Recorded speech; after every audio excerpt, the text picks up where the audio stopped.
Well, hello everyone, and welcome to the April 2023 edition of the St. Louis Java Users Group. For those who don't know, the St. Louis Java Users Group is an informal group. Attendance is free. There's no formal membership list. Our normal meeting date is the second Thursday of every month except December, when there is no meeting. There's just too many things happening over the holidays for us to be able to organize a meeting in December. When we meet in person, you can join us for food and social at 6 p.m. and the meeting will start at 6:30 p.m. And when we meet in person, our normal meeting location is the Object Computing Incorporated Training Room, and that's at 12,140 Woodcrest Executive Drive, Suite 310, and that's in St. Louis, Missouri. I'd like to introduce the other members of the St. Louis Java Users Group Steering Committee. So from left to right, we have Ted Doyle, Todd Zimmerman, Bruce Alspaugh, that's me in the middle, Wei-Chi Gao, and Kathy Zwang. You can reach all of us on the steering committee if you were to send an email to that email address at the bottom of your screen. That's javasigsc@ociweb.com. Our newest steering committee member is Robert Levitt. So we have to do a separate picture for him because we don't have a picture of all of us together in the room. So welcome aboard, Robert. The St. Louis Java Users Group would not be possible without the support of our JUG sponsors. So we have their logos up on the screen. So I'll just work our way across. Object Computing Incorporated is our original founding sponsor. They've been with us since 1997, filling in whenever we have gaps that need to be filled, and just been there with us all the way to be able to make the Java Users Group possible. JFrog has also been a huge sponsor of ours. They sponsor the Zoom subscription so that everybody can log in for free to the Zoom meeting. And they also sponsor the Meetup page. It costs the group money to be able to have a Meetup page on the meetup.com website, but it's free for you to be able to RSVP on Meetup and attend the meeting. So they cover those costs for us and allow us to be able to have these remote meetings. Signature Consultants and Adaptive Solutions Group are headhunters. So if you're looking for a Java position, or you have a Java position that you would like to fill, just do a quick Google search and let them know that you found out about us through the St. Louis Java Users Group. I'm sure they would appreciate that. When we meet in person, they do sponsor the pizza. At the end of this meeting, we will be raffling 2 JetBrains licenses for any JetBrains desktop product of your choice. Now, you must be present to win. So if you're watching the recording later, I'm sorry, you're too late. You do have to be present at the end of the meeting to attend the raffle in order to win one of those JetBrains licenses. Elastic sponsors a search engine. They sponsor gift cards. Intertech is a training company. And so if you visit them at intertech.com, you'll see that they have lots of training videos that would be helpful if you'd like to learn a new technology. They sponsor the famous screaming flying monkeys. What in the world are those? Those are just dolls where if you throw them up against the wall, they make a screaming sound, and oh, they're a whole lot of fun. They also sponsor some coffee cups and mouse pads that we give away when we meet in person. At the end of the meeting, we'll also be raffling 2 Manning ebooks of your choice. And like the JetBrains licenses, you will have to be present to win. So if you're just watching the recording, I'm sorry, you're too late to be able to win that raffle. Pearson also will occasionally sponsor physical books for our raffles as well. So thank you for the support for all of our JUG sponsors. I do have a couple of announcements. Our sister Java Users Group is in Kansas City. That's the Kansas City JUG. They are sponsoring a developer conference, the KCDC conference, Kansas City Developer Conference. that will be taking place June 22nd through the 23rd. So if you'd like to get more information about the conference sponsored by our sister JUG, just go to that website there on the screen. That's kcdc.info. And it's not too early to mention that the fall conference in St. Louis is coming. That's the Strange Loop 2023 conference. It will be in the St. Louis Union Station, and that will be this fall, September 21st and 22nd. You can get the details at thestrangeloop.com. So if you'd like to keep up with our presentation schedule, the way to do that is to watch our meetup group. And that address there is on your screen. That's meetup.com/gatewayjug. So you can just watch that meetup group, and as soon as you see it posted, you can go ahead and RSVP for it. Now, if you would like to give a presentation or become a sponsor of the JUG, you can email the steering committee at that email address that I mentioned before. That's javasigsc@ociweb.com, and we'd be happy to hear from you. So without further ado, I think we're ready here for tonight's presentation on discovery and test-driven database development by Daniel. Help me out. Hinojosa. Hinojosa. All right. Yeah, So there we go. Bruce. So I'm going to hit stop share on my screen. So Daniel, why don't you share your screen and take it away? All right. And if I look extra nerdy today, I have contacts on, and then I forgot to take them off, so I have my readers. So like my eyes are just it's really really huge today. So yeah, welcome everybody, and really excited to be here. Here's the URL, and you'll get a video on this, but it's a GitHub Hinojosa Discovery Database TDD. I don't think there's much there anyway. I'm going to give Bruce whatever slide deck I have and reference to this, so you can get this a little bit later. So you'll definitely have that. All right, well, let's go ahead and get started then. So my database testing journey. About 2003, 2004, I've been hearing a lot about testing and test-driven development, and I just really loved it. Absolutely loved it, because there's an engineering perspective to all of it, right? You're testing first and checking to make sure that your code is going to work very well. Test, production, and I loved it. The problem, though, was always and always has been databases. For some reason, the databases were just rough. So yeah, so back 2003, I'm going to buy into this notion of TDD, test first. And again, when it came to databases, that was really rough. I just had a hard time. There was a lot of frustration with it. And one of the frustrations that I got from any kind of database development or test-driven development with databases was, how do I do this? This little chain reaction thing. At first I thought, you know what, I'm just going to send in a mock for a connection. But then I ended up with a really big code smell. And that was, mock of a mock of a mock of a mock, right? Where those, would just get chained over and over and over again. And it just made things really hard, okay? Can everyone hear me okay? Test 1, 2. I just saw someone that said they can't hear me. Is everyone can hear me okay? Let me know. Okay, all right, excellent.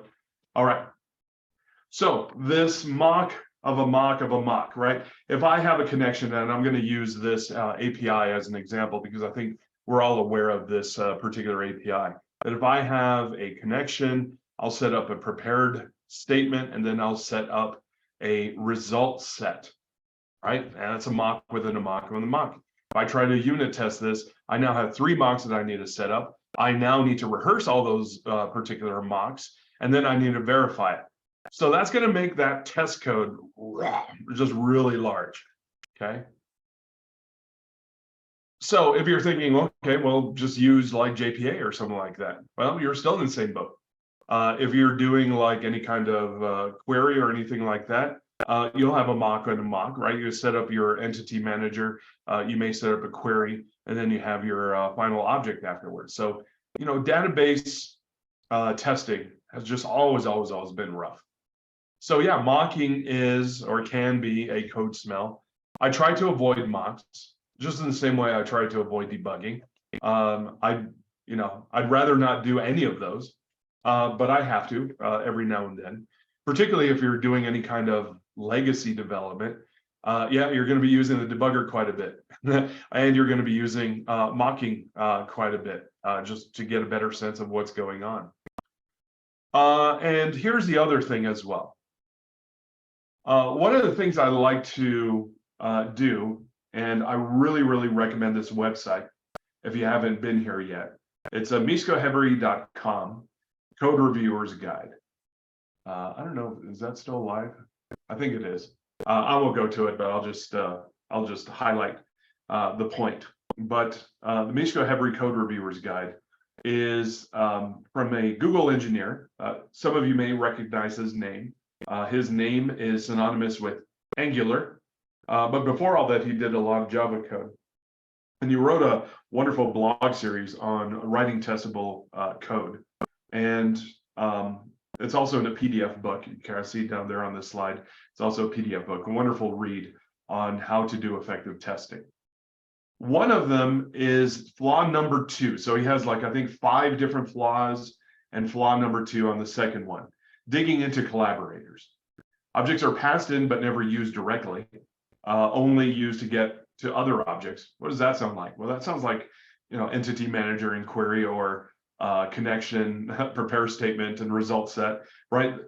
All I wanted was a result set, maybe, but why did I have to set up all that other stuff just to get to that particular result set? And so this is called a law Demeter violation. Method called chain walk. So we're walking the methods just to get wherever we need to. And the result of this is mocks with mocks with mocks that return mocks and mocks and mocks, and mocks all over the place. And I don't think I said this before, but let me say this now. The problem with mocks returning on mocks again, I think I stated that it just makes your tests just really big. And if your tests are really big, I don't think you're going to find the value of any kind of test-driven development at all. Like, you're just going to take a look at that test and just say, I'm just going to comment out this test, and I don't ever want to run this again.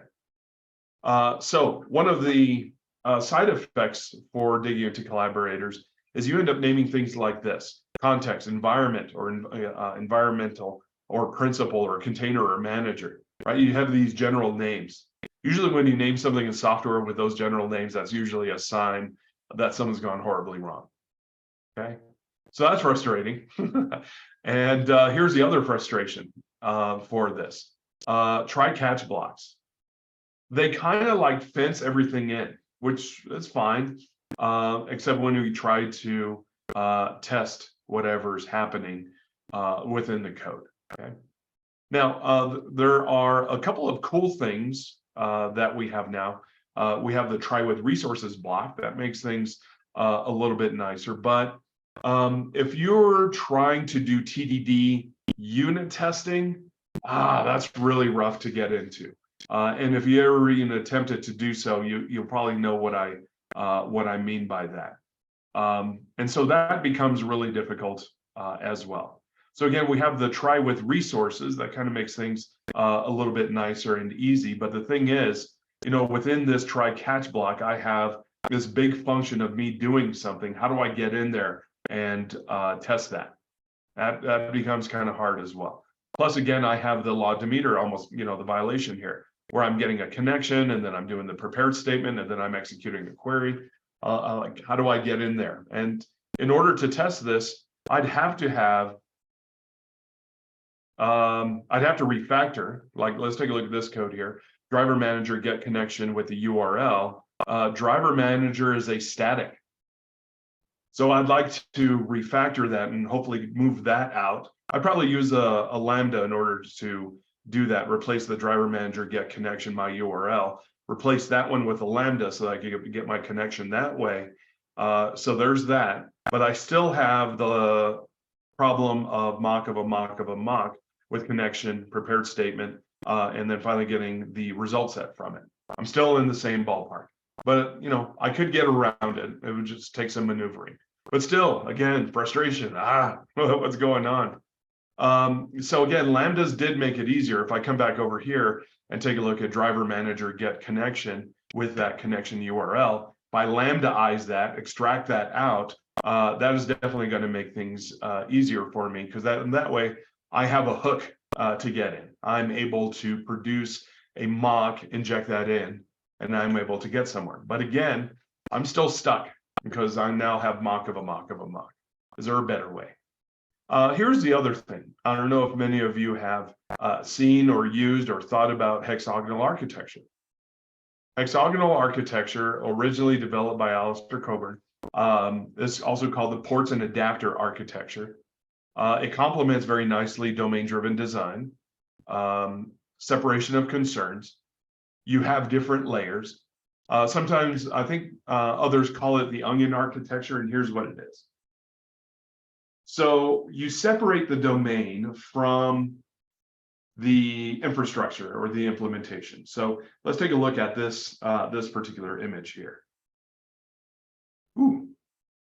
And thanks to, I think it was JFrog, they mentioned that they're sponsors for the official Zoom here, because I got to use a laser pointer. Yay, there it is.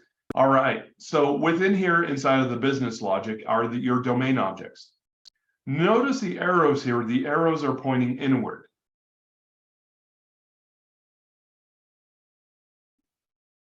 The arrows are pointing inward. So we have our adapters here. These are, could be databases, these could be message queues, these could be anything from the outside world. These are adapters that are coming in.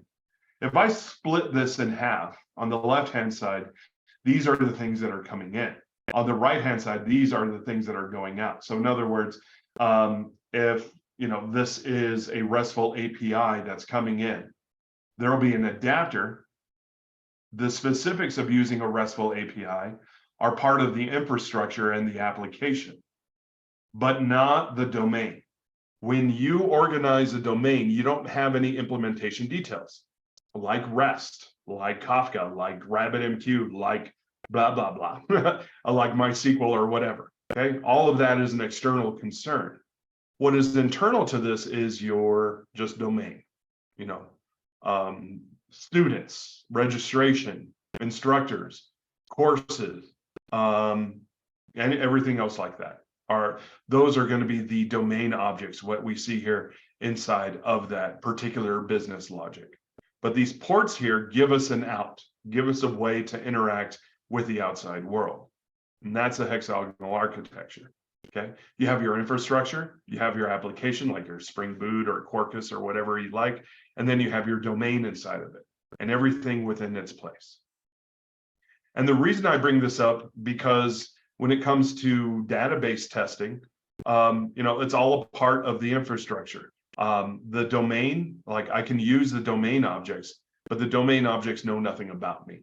So when I think about testing and how I want to do it, I'll usually do that.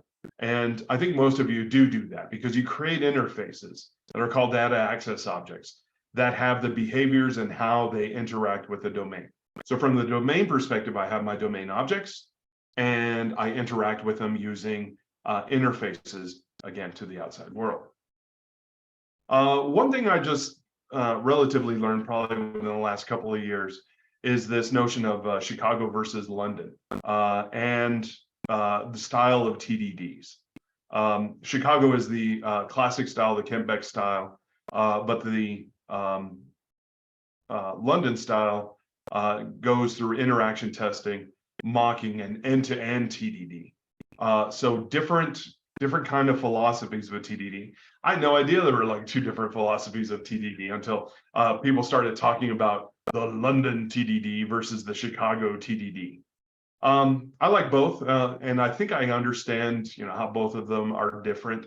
The Chicago style TDD is you have your component, you drive that with a test. The London style TDD is I'm going to create a website with all the different components. and I'm going to test drive from there and ensure that I have the back end and start testing and start, going in between. And start defining the stuff that's in between. They're complements of another, but I think they're just different perspectives in the way that works. The London style, if you want to call it that, comes from this great book. It is a great book if you want to pick that one up. And one of the elements, I think probably I still lean more towards like Chicago style TDD, but I learned a lot from this book. And that is, don't test code that you don't own. When I saw that quote, I was like, breath was taken away. I'm just like, what? That makes a lot of sense. What don't I own? The database APIs. Like, I was trying to unit test these and trying to be a good boy and be a good developer. And I'm like, I'm going to unit test everything. But did I have to? I'm going to assume that the database works. And there are some things you have to assume because other people wrote it. Like if you're going to use Elasticsearch, if you're going to use MongoDB, if you're going to use the Mongo or MySQL or Cassandra or any other kind of database, their APIs, you're going to assume that they're going to work. And I know we shouldn't assume everything, but we're only human. We got to assume something at some point. So, that's just like, wow. So where do we go with like database testing? There was DBUnit. I don't know if anyone's used DBUnit. That was kind of like rough to set up. DBUnit was XML based. It did its job. A lot of setup though, and I think a lot of us just gave up after a while. There was this H2 and HyperSQL. I don't know if anyone still uses these databases for testing. They work pretty well. I'd use these. These are kind of like in-memory databases that you can use. The SQL is standard, but we all know SQL isn't standard, so that's always a problem. And then this came up, test containers. And it was just, what? This is amazing. I started using more and more Docker containers long time before this. But someone came up with a brilliant idea of, hey, let's bring up a Docker container with the exact version of the database that our application requires. And let's just bring it up ephemerally, just like bring it up and then take it down and use that for our testing, okay? So a Java library that uses containers to perform testing containers, and Jake says, yes, they're very awesome. You get this from testingcontainers.org, supports JUnit, Spock, lightweight, ephemeral. One time it's there, one time then it isn't. Goes up, goes down, okay? You could use it for Kafka, as Jake is mentioning. You could use it for nearly every kind of database. It is Docker-based, possible with Podman if that's your thing, and you could test against the databases that you actually use. And you can get it down to that specific version. So what about discovery, and why do I have that in the title of my presentation? Because let's be honest, sometimes you don't know the database you're programming against. You think you do, but maybe you don't. I was tasked with creating a DAO layer for Mongo. I don't know Mongo. I kind of know Mongo. I know it's like a document style database. I wasn't familiar with the API and I didn't know what I was up against. Another thing I started doing is learning more refactoring tools with IntelliJ, and that's going to be part of this. So you don't know the database that you're up against, and that could very well be something that you have to handle.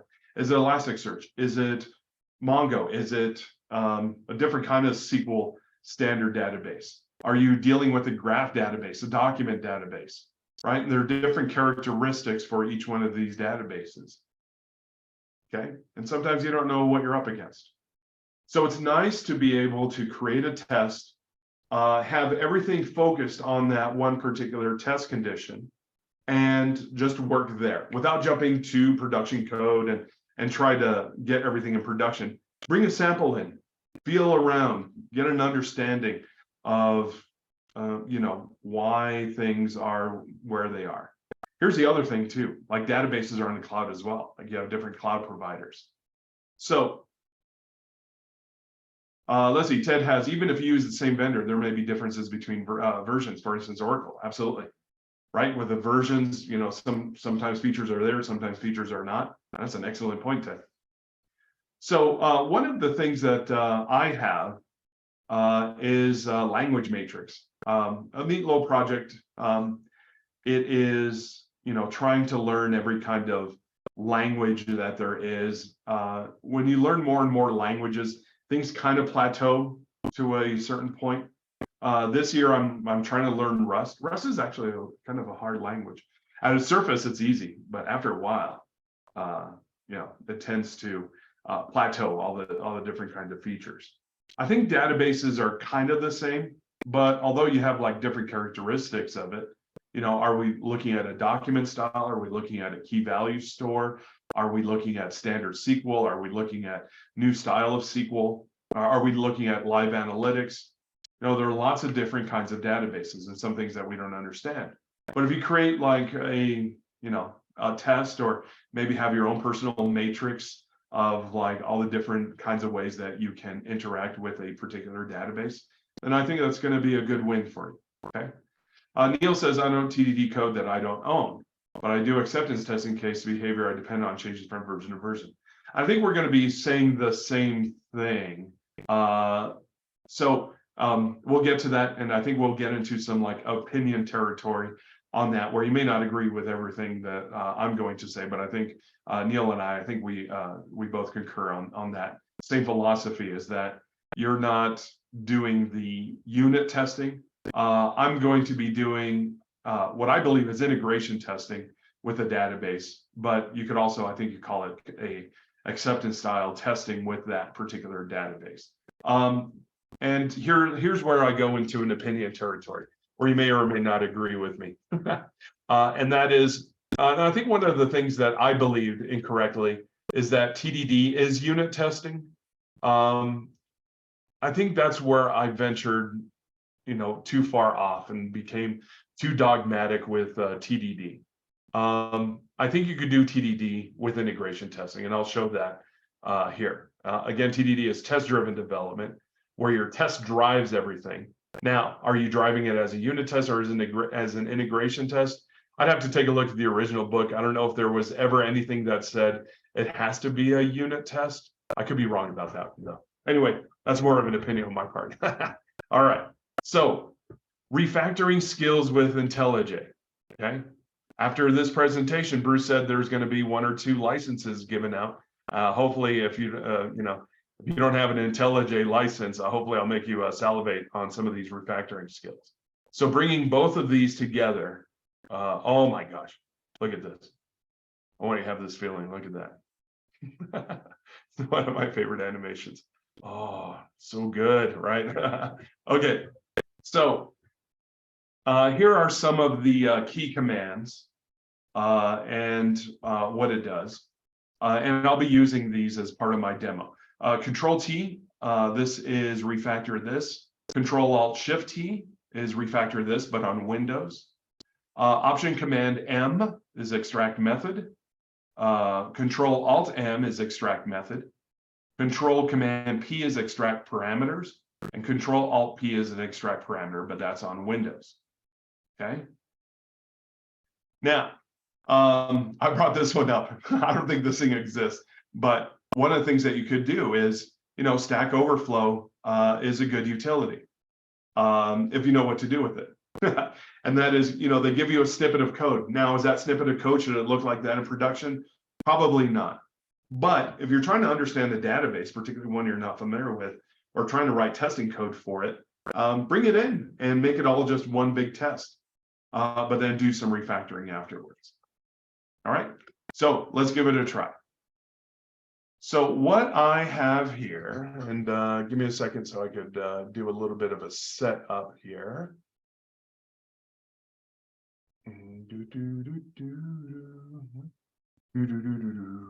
Okay, I think I got it. Okay, so what I have here is I have a project that is ready to go. I have an import SQL for a registration. This is going to be inevitably using this is inevitably going to be using PostgreSQL. And on here, I have the domain. So part of that hexagonal architecture that I was talking about, student DAO, but of course you're probably like raising the red flag right now, like red flag, DAO, that's not part of the domain. In this case, this is the interface. This is the interface or the port to the outside world. Remember that hexagonal architecture? Here, let me come back over here. Where are you, hexagonal? Yeah, there we go. Look at there. Okay, remember this part over here? The business logic or the domain is going to have a port to the outside world, which I'd argue is the student DAO. There's no implementation, but this is inevitably going to be accessing some sort of data access object. In the end, though, what I'm going to be doing is having a specific location. Let's call that ComXYZ Corp, and let's call it Postgres. Yeah, I'll call it that. And then over here on the source test Java, I'm going to create another test here, or another package for ComXYZ Corp Postgres. There we go. All right. So I have ComXYZ Corp, Postgres. And what I'm going to do here is I'm going to create a test. And here we go. So I'm going to keep to the style of test-driven development. I'm going to create a test here, and I'm going to call this one Postgres, let me spell it right, PostgreSQL student DAO integration test, or something like that. There we go. Now I'll go ahead and add that one in. All right. Well, what I'm going to do here is I'm going to do a little bit of a setup for this. The first thing I'm going to do is I want to use this with test containers. And there it is. So with the test containers, I'm going to bring that in, and I'm going to have this annotation in here. So it's going to make test containers a part of my testing. Okay. Now, what I'm going to do next is I'm going to do the following. I'm going to create, in fact, let me just go ahead and bring this one in. I'm going to bring that one in, and there we are. Okay. And I'm going to do the following. I'm going to bring in container. There it is. All right. And so here's going to be that particular container here. And I'm going to have that connected to this particular variable here. Okay. So that's part of the initial setup. Next, I'm going to do another item here. I'm going to do a PG connection data pool or a data source. There it is. And I'll just keep it there. All right. Well, next, what I want to do, so there's the PostgreSQL. Is it Postgres? I kind of forgot that part. How's it spelled, darn it? All right, there we go. I'll just do it that. If I'm wrong, I'm wrong. I don't think the spelling is going to hurt me on this one. Okay, so I have this here, and what I'd like to do is I would like to set up a particular test. And what I'd like to do is I would like to insert a particular record. So I'm going to get started here with a setup method, and I'm going to use a JUnit 5. And what I'd like to do is I'd like to set up a particular source, and here it is. So I want to set up a particular data source, and what I'd like to do is I would like to set up a couple of items. One is the URL. Now I'm using a test container here. And so what does this mean? This means that I would like to bring in the Postgres SQL container, and here it is. That's the container. So this is going to be running a Docker image for Postgres. One of the things to notice here is that I have Postgres 14.5. Like I have a specific version that's here. I have import SQL, and I have a particular database name that I want to use. these annotations here are going to bring up a database for me. The only thing I need to do is capture that information. So for example, this right over here, source set URL, source set the username. Let's bring in that container and bring in the username. That looks great. Let's do source set password. Let's go ahead and get the password. So in other words, whatever the container is launching, I want to capture that information and wire that into a particular data source that I wish to use. Let's see, what else do I need? Password and the database name that I wish to use. Okay. So PostgreSQL and database. Oh, wow, IntelliJ is just getting smarter. It's just like, oh, here we go. Okay, so I have this source here, and I have a before each. I could probably do it before all. I'll leave it as before each, and we'll see where that gets us. Okay, I'm going to go ahead and hit save all. I don't think I'm quite ready yet, but what I'm going to do is I'm going to take a look here at the student DAO and see what kind of stuff I need to adhere to. Okay, and then the other thing that I want to do is because I'm using the hexagonal architecture here, I have the domain with the DAO, but right under Postgres, what I'm going to do is create an implementation, or at least a shell of that. So I'm going to say this is the Postgres SQL student DAO. So this is a specific version of the DAO, and I'm going to create that class. And here it is. I'm going to add that. And I'm going to say this is going to implement the student DAO that I am getting from here. Okay. Which has an ID. And I'm going to say, let's say this, we'll see if this works, that the ID is going to be a long. So I'm going to implement the methods, and here are all the methods. Now, what I'm going to do is I'm going to do something a little bit weird.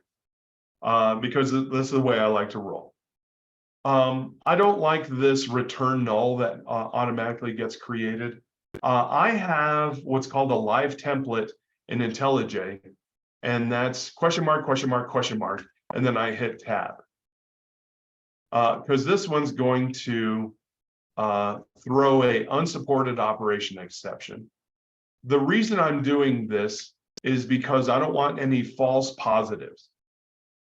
I don't know if you ever had a false positive before in TDD where it does something like return 0, and it just so happens to pass your test, and you're like, wait, shouldn't my test fail?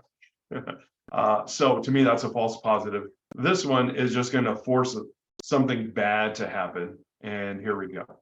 Luckily, throwing an exception for every case is going to be able to do that. So there we go, and there's my PostgreSQL student DAO. Here's the integration test that I'm inevitably going to test. This PostgreSQL student DAO is my subject under test. Okay. So let's say my goal is to do an insert. And as I do so, what I want to do is I want to keep in mind here what this looks like.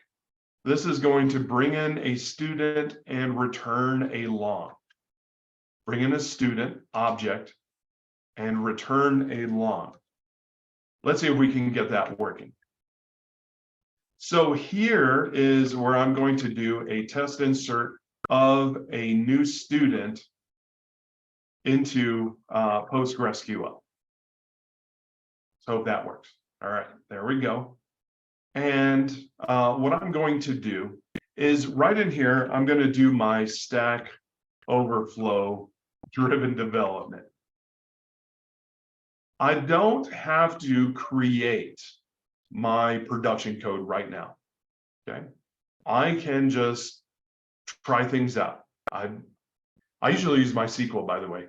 So like PostgreSQL would be like a new thing for me. So here it is. And so what I'd like to do with this is, just try things out.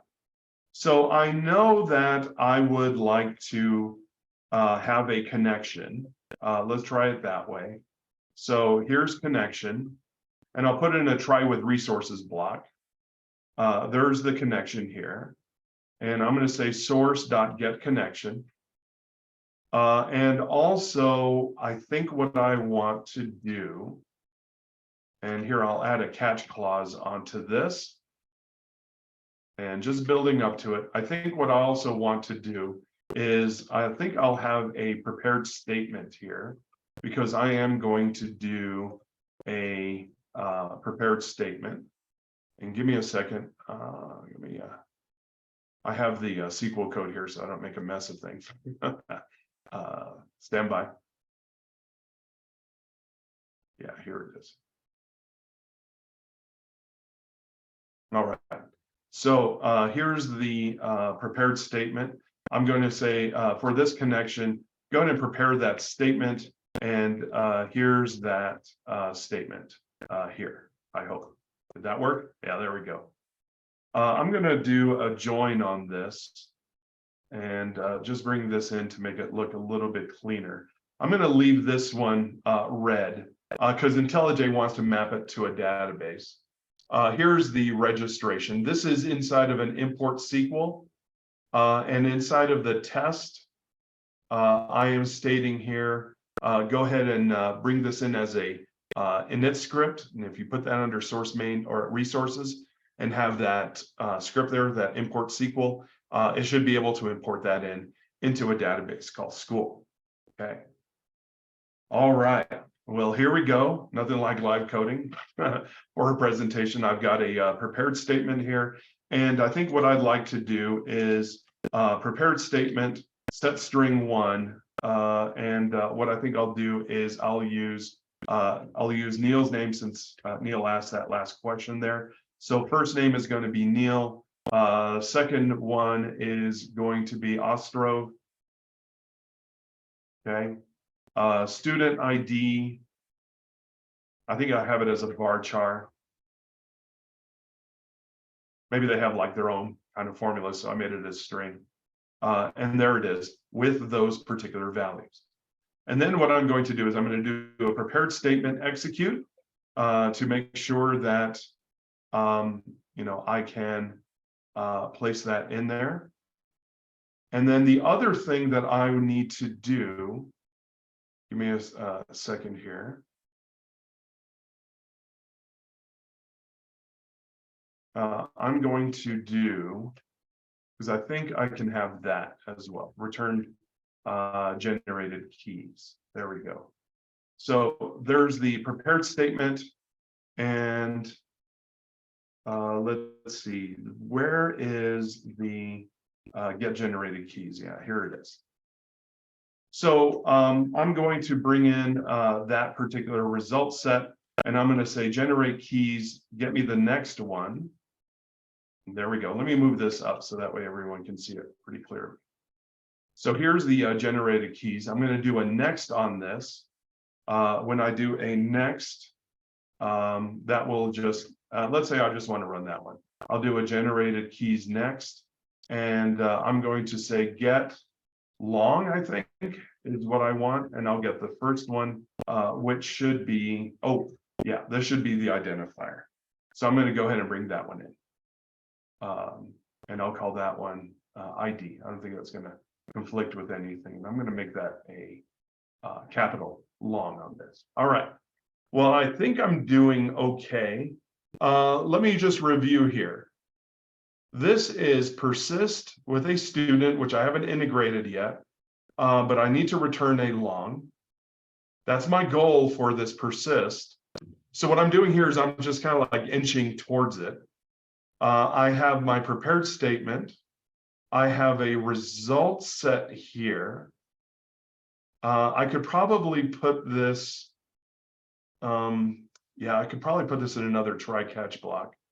Here's the ID. And why don't I do this? I'm going to say assert that the ID that I got out of this, and let's make an assertion of this, is not null and is greater than or equal to 1 at least. Okay. There isn't much that I could verify here, but other than that it's a number. It could be any kind of number. Let me go ahead and run this. Here's the nerve-wracking part. After I get over this hill, I think I'll be like pretty much a little bit more focused. So hopefully this runs. So as you see here, this one's running. Wow, okay, well, that was good. That this one was running a Docker container, a specific version of Postgres, says here somewhere. I know you'll believe me. Let's see, where is it? Yeah, it looks good. Postgres started, script utils. It used the import SQL. So I think we're good. Okay. I like the way this looks.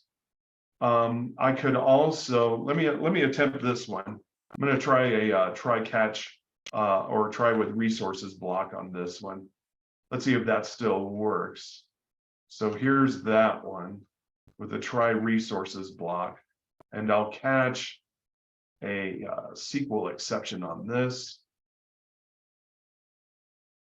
And for that one, I will just do SQL exception print stack trace. Will that work? I don't know. That's what testing is for. So yeah, let me go ahead and run this test again. I'm using an M1, so the performance is actually really good. The downside of an M1 is that it is non-compliant with most Docker containers because they're using a Intel processor. Okay, well, this is looking pretty good, I think. I'm still not heading towards my goal. What's my goal here? Persist student. I haven't done anything with student, but it looks like I am returning a long here. What I like about doing things like this is that everything is here inside of the test. I get a full view. I don't have to go to different places, and I get to prove to myself that I'm kind of understanding how this should work. Now, this one was saying this needs to have a student to bring in. And what I'm going to do is I'm going to bring this in on the outside. So student gets an ID, which I don't know yet. I'm going to put a number here. There are different ways that you could go about that. Next one is a student ID, which takes a string 0032. And then what's this one? I'm using a Command P to figure out what it is I'm doing. Oh, this is a long. That's why this is not valid. There it is. There's the long student ID. Beautiful. I'm going to do a Command P. The first name is Osro. No, that's not the first name. Neil is the first name. There we go. And then the last name is going to be Ostro. All right. Beautiful. So there's the student. And what I'm going to do in here is I'm going to replace that student or the information here. So the first part is the first name. I'm using a record, by the way, a new Java record. Good stuff. Here's the last name. And here's this one in here, which will be a student and student ID. And I'm going to get the ID from this because that's a value object that I want to use. All right. Nothing like writing a test. A little bit of refactoring. Let's take a look here. Bringing up the database shouldn't take too long. And green bar. Wonderful. So it's bringing up a quick database. I'm doing an insert on this just to make sure that everything is working as needed. Okay. So a couple of things here before I start migrating this over into a DAO. And this is where the hard part begins. Now, well, relatively speaking, one of the things I'd like to mention is, I don't know if you ever seen anyone or, people who make knots, K-N-O-T-S, where they do knots and they do different things where they take two ropes and make a knot, but when they pull it, it's really tight and it holds, but you just pull a little, part of the knot or part of the rope and it all falls apart at your whim. Like, I love that sort of thing. And that's kind of like what I want to do here when it comes to the refactoring, is that I'm setting this up. I have a student, so that's going to be the N, that's going to be the parameter.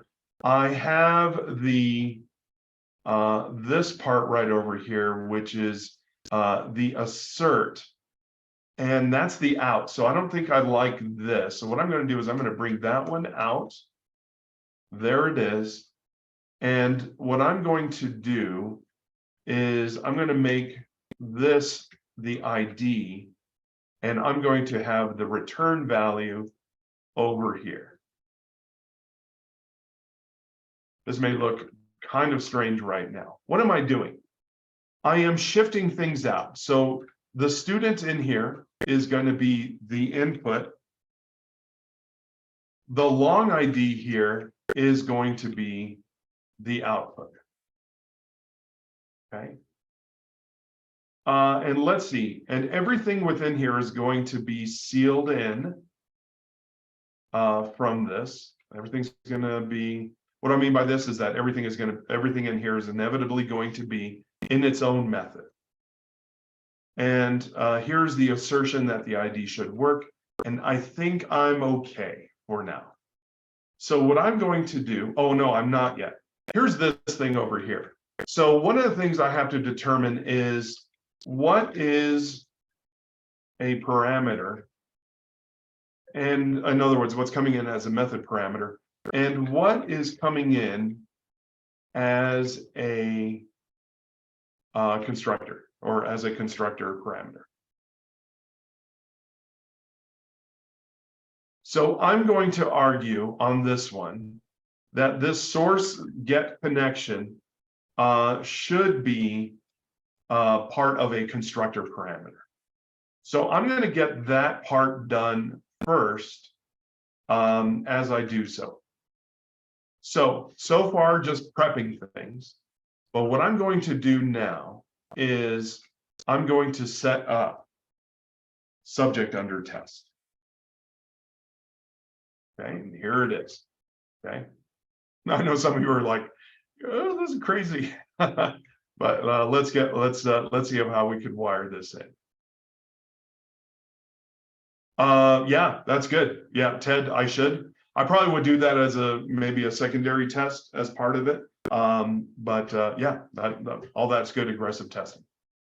So I'm going to do Postgres DAO, and here it is. And here is the subject under test. Now, this is the one where we're going to have differing opinions, because I know a lot of you are Spring developers. I usually don't do a lot of Spring. I know some people are like, oh, dare you? But in here, what I'd like to do is I would like to get this source get connection injected into here. So again, this part is going to be my strong opinion, is that what I'd like to do is I'd like to create a supplier, which is a fancy way of creating a factory. And what I'd like to do with this is I'd like to do a source get connection from here. And I'm going to surround with a try catch. Okay. Now, this is all in red right now, and I think I know the reason why. And that is because I need to create this as a constructor. And there it is. Okay. So I'm still adhering to the contract, I hope. And what I'm going to, I'll replace that with a lambda a little bit later. So now I have that. And now here's where I'm going to do something a little bit weird at first. And that is, I'm going to come in here into the implementation of this, where I have this connection supplier. And again, I'll have a point to this. You're definitely going to be scratching your head right now. I already know that. And here it is. I'm going to create a field for this. And what I'm going to do is, for this connection supplier here, I'm going to do something odd. I'm going to create a getter for it. Okay. That one's like, I'll slow down for you to go, huh? Okay. So there's the connection. And what I'm going to do is right in here. I'm going to do something a little bit odd. I'm going to say use the PostgreSQL get connection supplier and get it from there. And this is a temporary thing. I know some of you are thinking like, wait, isn't get actually get is fine here because it's a supplier. I was thinking something else. So anyway, yeah, here it is. Now I know, yeah, you're looking at that just like, wow, that looks topsy-turvy, but you'll see where I'm going to get to with this. Okay, I think what I'd like to do, since I've done a few crazy things now, is let's go and run the test. Because all these are just refactoring techniques that I'm trying to do. And remember, with refactoring, things should still end up passing. There we go. Nice. All right. So I think I've already have everything. Subject under test.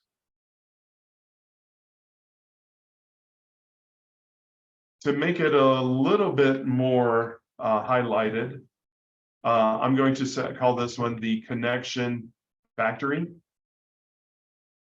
the thing that produces connections. I extracted that out. That's a Command Option V or Control Alt V, just so I could visually see everything. So that's coming in as the constructor. I moved that out. I did a little bit of an indirection over here, so that way this could work. Let me just do one more test.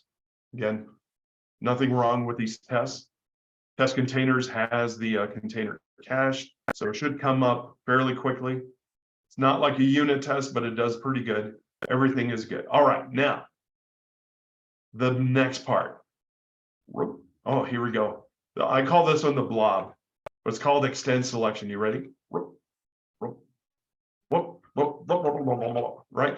And so that's the blob. And what I'm able to do with this is I'm able to highlight the portion that I want to make a part of production.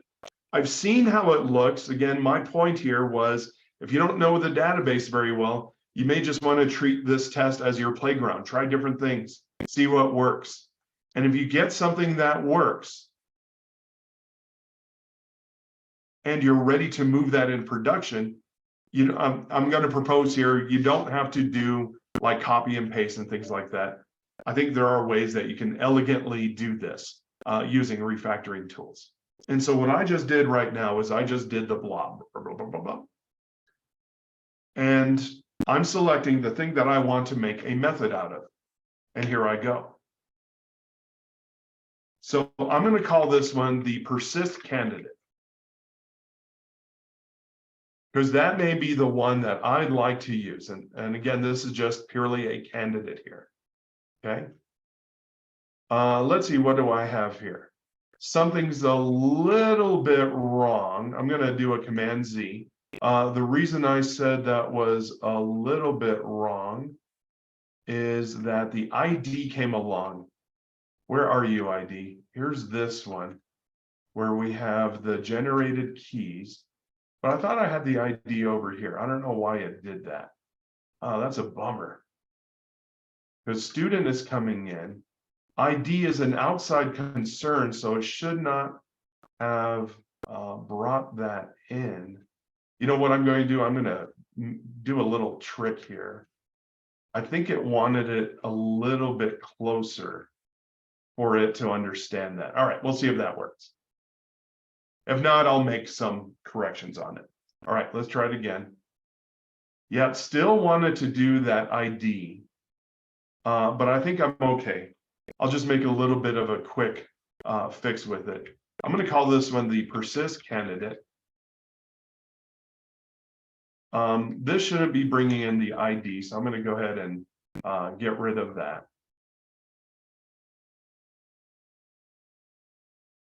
And I'm going to do this. I'm going to change this one to a return. And I think I know what the issue was here and why I wasn't able to determine that. So just a little bit of a quick fix here. I'll call that one long ID is equal to null. for now. And I can fix that, make that a little bit cleaner a little bit later. Because here's that. I'll set the ID here. There we go. Because it kind of didn't know like what it was looking at. So I think it's okay now. So here it is. Here's the ID. I could kind of like just do this. Oops, sorry, didn't mean to do that. To make this part cleaner, let's go and bring that long ID. I'll get rid of that one just to make that one look clean. All right. Again, all this is a refactoring. I did Command Option M, and I'm going to go ahead and run this. Again, refactoring, everything should somewhat stay the same. If I broke it, I'll go back. Everything's looking great. Okay. Well, so I have this PostgreSQL here with the connection factory. I'm calling persist candidate, and I'm determining whether the ID is greater than or equal to null. All right. Now I'm going to do my next refactoring. By the way, the one I haven't showed you yet, Control T or Control Alt Shift T, is called refactor this in IntelliJ. Notice you get all your refactoring tools here. Notice number 9 is move members, F6. And here it is.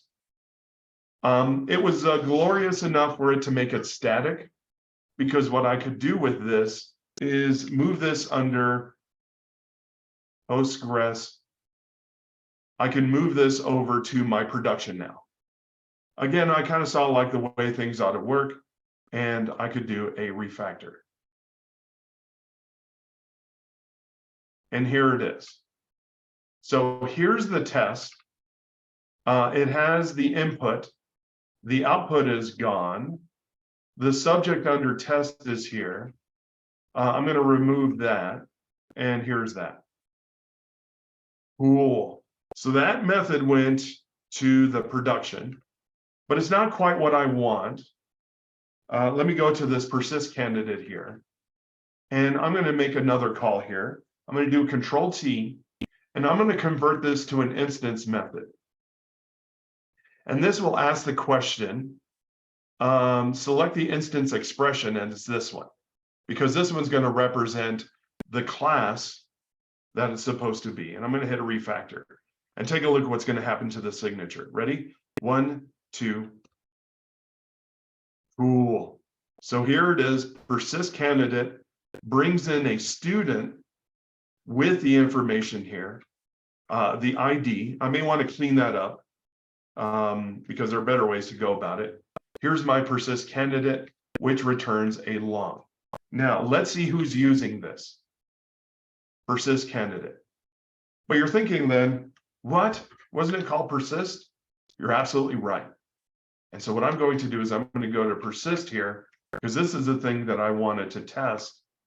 And since I was adhering to the correct signature, I'm going to call persist candidate and just wire that one over, or just forward that over for now. Return that persist candidate, and I think we're good. But one test at a time. Let's see if anything got messed up along the way. All right, I'm going to run the test again. Let's see what this looks like.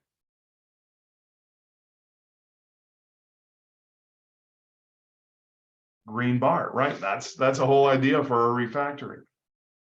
But it should have been persist.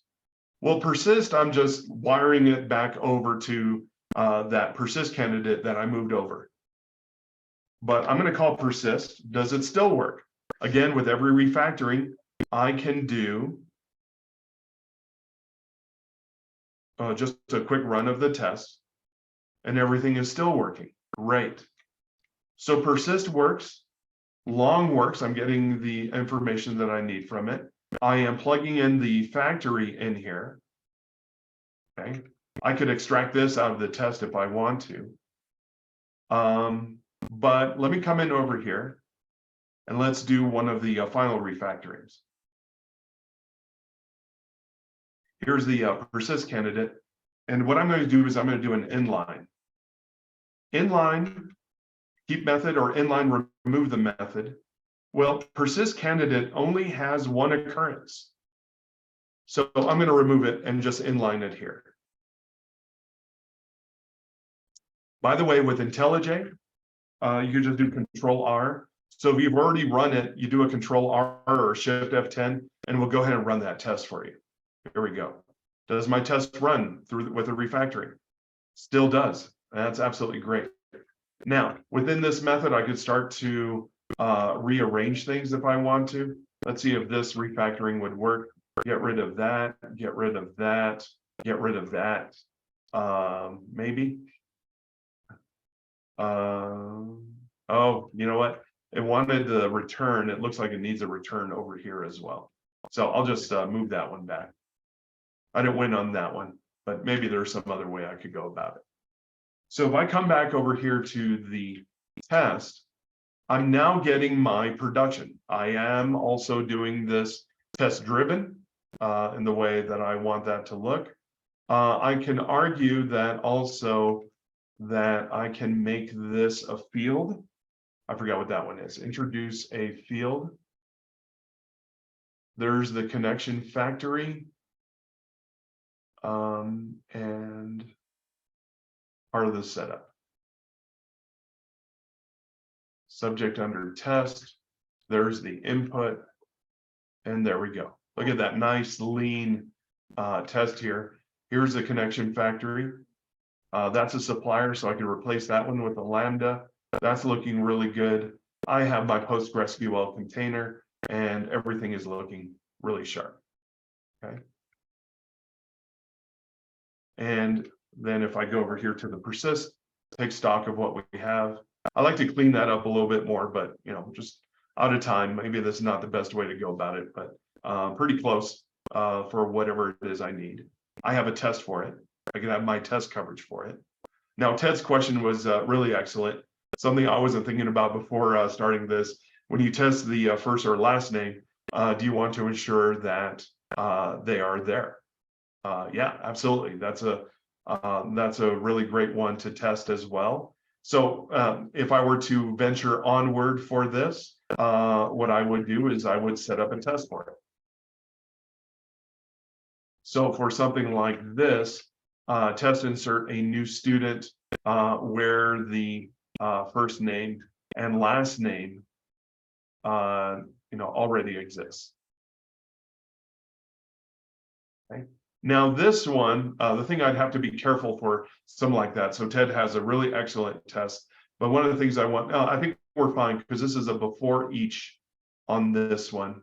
I think if I were to do this again, I'd probably move the source for the before class. So that way I only have like one source and I could get a connection factory from each one. And then because I am probably what I would do for these kind of tests, and one thing I don't have here is something like, clear the data. If I'm going to do a series of tests. And then I would have right over here, here's my student, and try to put that in twice. Okay. But the second time I persist that should fail. So an excellent next test from Ted. You could have argued that I should have had that with that first test, but in case that was an afterthought, yeah, just continue to plug in, and add those tests as you move forward. Let me come in here and let's see what I have. All right, stand by, and I'll show you the. Yeah, here's one here. And I'll just show you one of the end results, just to cut my little demo short here. Here's what if I had more time, I would have done this one. And this one is using the PostgreSQL student DAO, persist it, and then find by ID, which is a generated key. So that way you can prove that whatever it is you persist, you get back. And I really love, and I just want to add this as a final note here. I really, really love AssertJ. One of the things I like about it is, given this result, which is an optional, because that's a signature that I had, given that result, one of the great things you could do is a map on AssertJ. Like if I have this optional here and I just wanted the first name from the student, I could say assert this result, but give me the first name from it and make sure that's Robert. or get the last name and make sure that's Hernandez. Okay. One thing to also consider, and that'll be my last point, is that you don't have to refactor immediately. If you want to create 2 or 3 or 4 or 5 different test methods without creating a production class, my opinion is go for it. Everything's in one place. You don't have to jump to and from, and then you can start refactoring when you need it. Okay, and then start refactoring here. Like one of the things is, you know, can I refactor the result set on how I do this? So one of the things that I could do on this, if this becomes something that happens all the time, create a method from it. Okay, and start refactoring and refactoring and refactoring. So this one could be process ID. Okay, and these would be private methods for it. So the refactoring tools on IntelliJ, test containers, you know, bring all that together. Such a wonderful, delicious combo. I think you go about it this way, give it a try. Maybe for you, may not be for you. But I just thought I'd introduce that to you as a different way that you can do test-driven development with databases. All right. Well, that's what I got. Bruce, I'll Does let you anyone take it have away. any questions here for Daniel?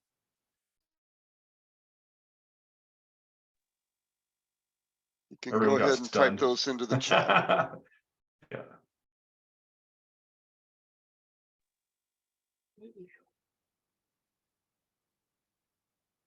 Yeah, absolutely. Try it with a database you've never used before.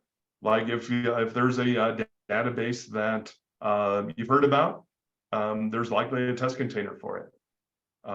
Test things out and just create a test. You know, work against it and see how well it ends up. By the way, test containers, I think, has a RESTful interface as well.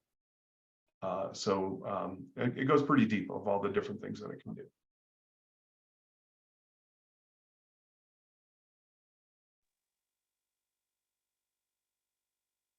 Bruce, I didn't see you at. I think you were there at DevNexus. I think we passed each other by. Yes, we were. There were a lot of people there at DevNexus and a lot of people passing in the halls. I knew I'd be able to see you this time.